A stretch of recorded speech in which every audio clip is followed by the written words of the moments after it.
because there were, I think, expectations going back to last year, coming off of Western Conference Finals, and then they make the trade. They don't make the playoffs. You come into this year, they've got the free agent acquisitions. They draft Derek Lively, and for a player of Luka's caliber, there's always going to be expectations for his team, right?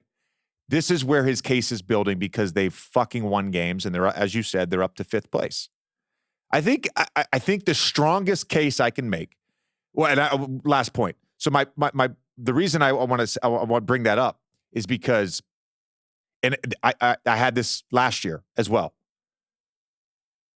You can talk about all this narrative stuff, and you can stand for your player, but all these guys are having historic seasons. Like so if you want to talk box score stuff, well, what flavor do you want? Right? Do you want chocolate? Do you want vanilla? Do you want strawberry? Maybe you're a pistachio guy. I don't know. They're all historic box score numbers. That's the thing. And it was the same thing last year. Giannis had a 30, 10, and 5 season last year. You know, only shot over 55%, not 60% last year. Jokic had a historic season. Joel had an historic season. Right? So which flavor do you want? So the box score stuff to me is like, yeah, they're all fucking awesome at that.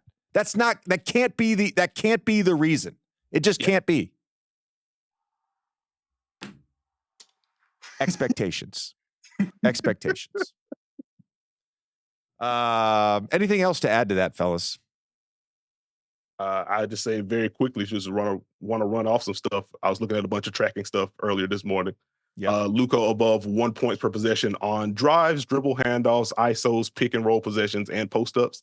And among like the qualifiers that get a decent volume size, the only players to do that at over a point per possession, it was Luka and LeBron in all of those groups. And it's just fun to see LeBron on the list this late into his career. But Luka's been incredible. Well, actually, LeBron's on this list too, the one I wanted to share.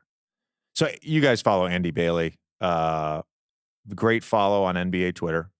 Andy has a thing that he posts periodically, HNI. It's every NBA player with 500-plus minutes in 23-24 sorted by the average of their ranks in the 8 catch-alls. This is box plus minus, EPM, estimated plus minus, LeBron. All of this sort of catch-all, singular, advanced stats for each player. So as of 3:30, I found it on 3:30, which was 2 days ago, but whatever.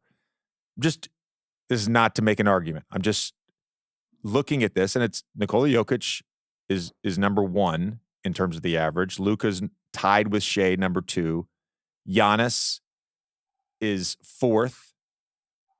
Jason Tatum, Kawhi Leonard, LeBron are 5th. Anthony Davis is 8th. Jalen Brunson is 9th. Tyrese Halliburton is 10th.